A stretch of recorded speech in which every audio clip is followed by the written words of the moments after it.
प्रज्ञा प्रदीपिका श्री अरविंदଙ୍କ भावनाकारिका एक दृष्टिपात। लेखक मनोज दास। मु पाठ करुछि समीर रंजन दास।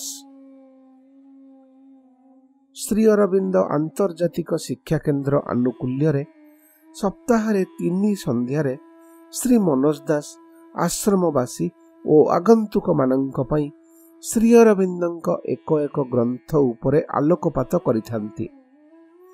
थॉट्स एंड एफोरिजिम्स रो एक सूत्र उपरे तांको मौलिक विश्लेषणर एहा एक संक्षेपित स्मृतिलिपि। कारिका 3 बाक्र दिव्य उच्च। When I speak, the region says, "This will I say." But God takes the word out of my mouth, and the lips say something else, at which region trembles. मु कथा कहिबा को गला बेले मो हेतुबोध कहे मु एया कहिबी, किंतु भगवान मो मुहरु कथा छड़ेई नियंती एवं पाटिरु एपरी कथा बाहरे जेउथिरे हेतुबोध थरहर हुए। कथाटिए कहि सारी आमे जिभ कामुड़ी पकाऊं। सेमिति न कहिथिले भल होइथांता बोली हृदयंगम करूं एवं कहिथिबा जोगु पस्तेई हूं। एपरी अभिज्ञता कहार बा न हुए। अर्थात अनेक समय रे जिभ आम विवेक बा हेतुबोधर अख्तियार रे न थाए। किए तेबे ताकु परिचालित करुथाए। कहिबा बाहुल्य न कहिबा कथा कुहाई दिए आमर उत्तेजना, अवचेतन बा विचार बुद्धि को मानु नथिबा अन्य कोनोसी आवेग।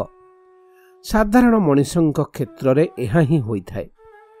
श्री अरविंदଙ୍କ क्षेत्र रे किंतु जहा हेउथिला ताहा एही साधारण नियमर विपरीत धर्मी व्यापार। श्रीमा आमको चेताई देउछंती। एठारे श्री अरविंद प्रथम पुरुष मु द्वारा निजको ही बुझाउछंती।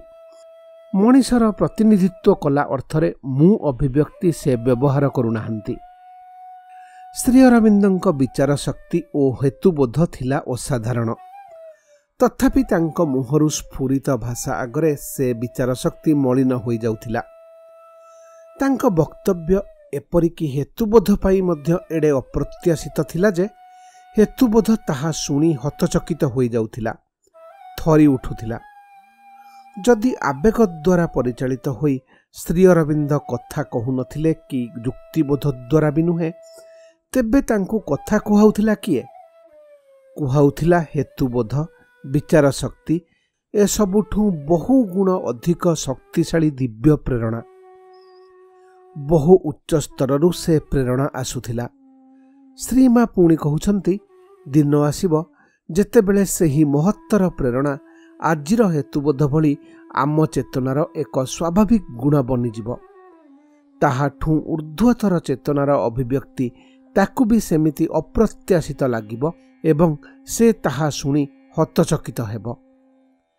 श्री अरविंद निज विचार बुद्धि, सामाजिक दृष्टि उचित अनुचित ज्ञान एसबू को भित्ति करी कथा कहिबार अभ्यासरु बहु दिनरु उत्तीर्ण होई सारिथिले।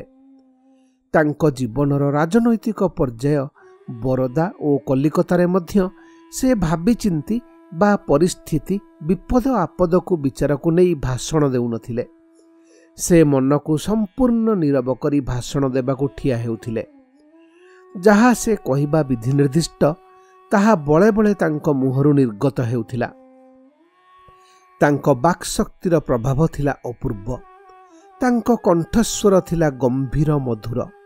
बाक चातुरी बोइले जहा बुझाए जेभली निनाद और अंगभंगी विराट वक्ता मानंकर लक्षण से सबुठू श्री अरविंद थिले बहु दूर।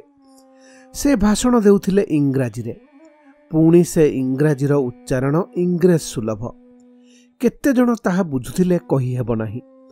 अथच तांको उपस्थिति ही सभारे आनी देउथिला नीरवता और श्रृंखला। एहार बहु दृष्टांत विंश शताब्दीर प्रथम दशंधिर संवादपत्र मानंकरे मिले। एठारे गोटिए नमूना उपस्थापित करा जाई पारे।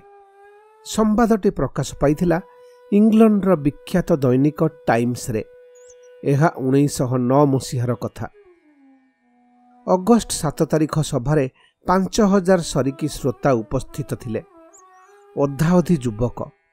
ସେଦିନର ଏକମାତ୍ର ବୟକଟ୍ ପ୍ରଚାରକ ବକ୍ତା ବାବୁ ଭୂପେନ୍ଦ୍ରନାଥ ବୋଷ କିନ୍ତୁ ଶ୍ରୋତୃମଣ୍ଡଳୀକୁ ଜମାରୁ ଅନୁପ୍ରାଣିତ କରିପାରିଲେ ନାହିଁ। କିନ୍ତୁ ଯାହା ତାତ୍ପର୍ଯ୍ୟପୂର୍ଣ୍ଣ ତାହା ହେଲା, ଜନତାର ମାନସିକ ଅବସ୍ଥା ଯେତେବେଳେ ଅତ୍ୟନ୍ତ ମାନ୍ଦା, ସେତିକିବେଳେ ହଠାତ୍ ପ୍ରଚଣ୍ଡ ଉଲ୍ଲାସ ଧ୍ୱନିରେ ପରିବେଶ ପ୍ରକମ୍ପିତ ହେଲା।